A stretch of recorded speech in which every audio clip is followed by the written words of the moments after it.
Hey, it's your girl, Shalia with God's Love Covers. Just wanted to come on really quickly and just be candid about my entire week has been a week of reflection.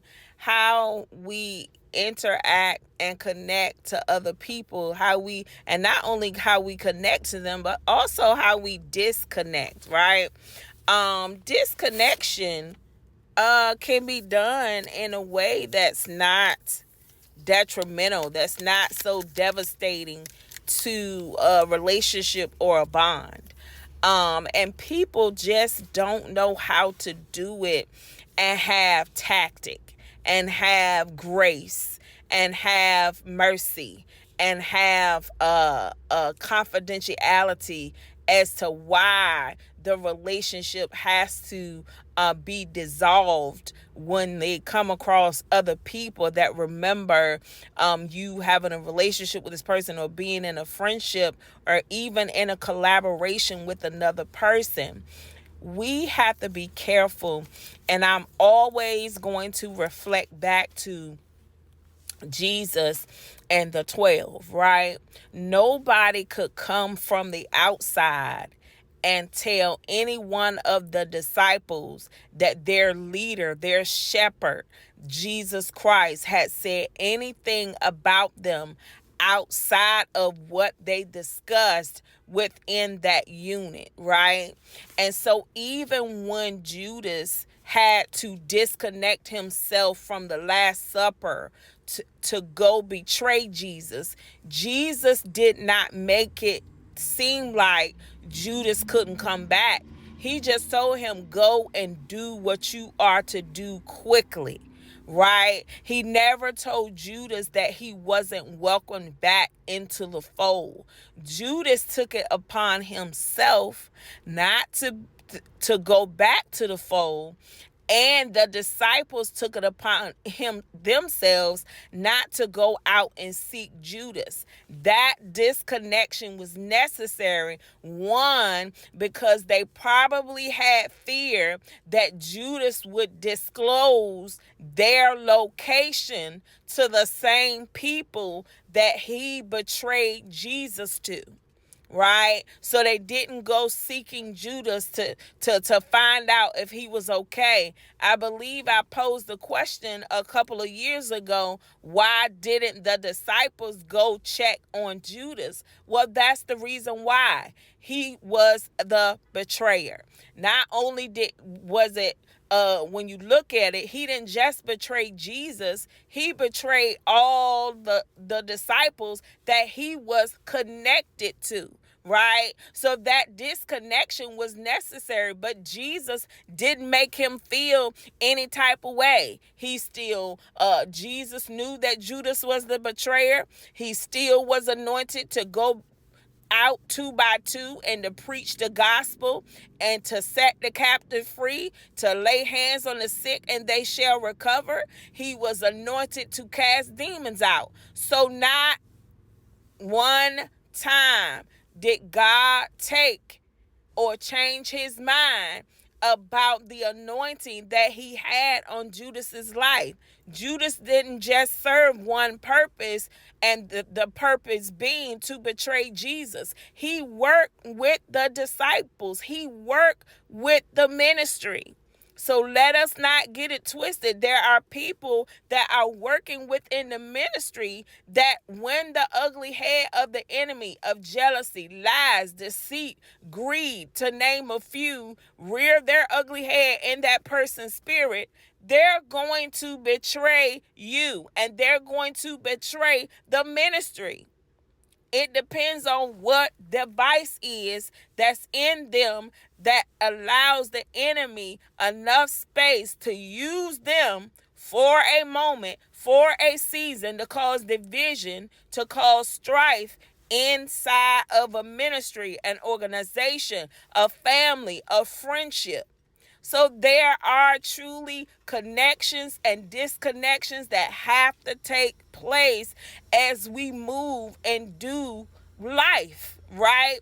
Life has been lifing. And so it caused me to sit back and really reflect on disconnections and connections being necessary in our life. We just have to know the difference in when a a fair weather web friend, however you say it, when it's time to say goodbye to that person, and make room for the person or people that God is sending to walk alongside you for this next leg of the journey. Many of us hold on too long to friendships that have been died off. That person is all around town gossiping about you, and you holding on to the friendship because y'all have been friends for 20 years, 10 years, 5 years, 6 years, 3 years, 2 years, even 1 year. We stay too long when God is telling us it's time to disconnect and to move on. Even within organizations and groups that you have connected to, not knowing the totality of what that organization, what the root of it was, where it came from. And then when you find it out, you so far into it, you don't know how to disconnect. You're loving the activities, you're loving the events, you're loving the connections you've made. So now you so far in it, you don't know how to disconnect. But I'm here to tell you, God will give you tactic as to how to disconnect and bow out gracefully from things that you are connected to, that God has charged you to leave behind in this season, so he can move you forward and elevate you and promote you in the next season. We hold on too long. So now it's time for us to reflect and see what God will have us to do. This is the other key to that, and this is about to end. Many of us disconnect prematurely.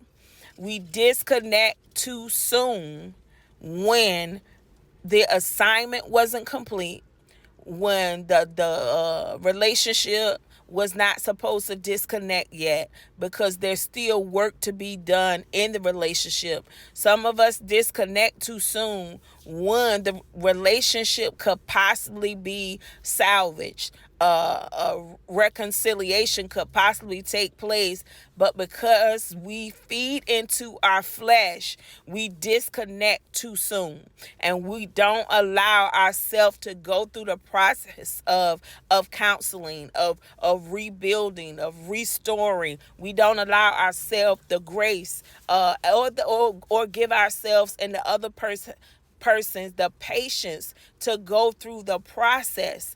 And so this time that you need to take to reflect as we step into September 2024, please don't disconnect too soon.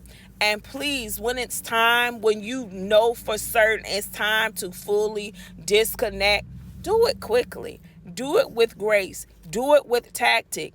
And then once you've disconnected, please don't gossip about the person.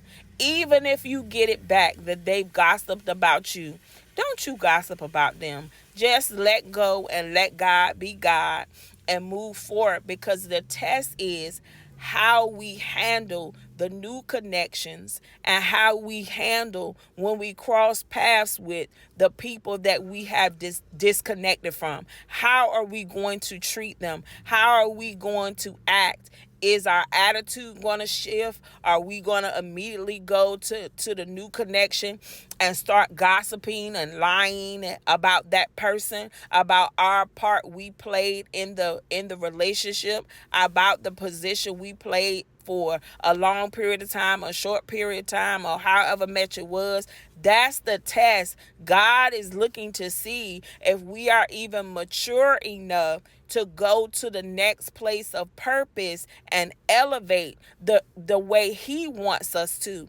It's not about how we want to do it, because truth be told, there are blessings showing up in our life that we are missing because God is not bringing the blessing to us the way we expect it to come. We need to yield and submit to the desires that God has for us, and stop playing with the fact that he has positioned us and placed us in a place of purpose. We have to stop abusing what God has given us, the authority that he has given us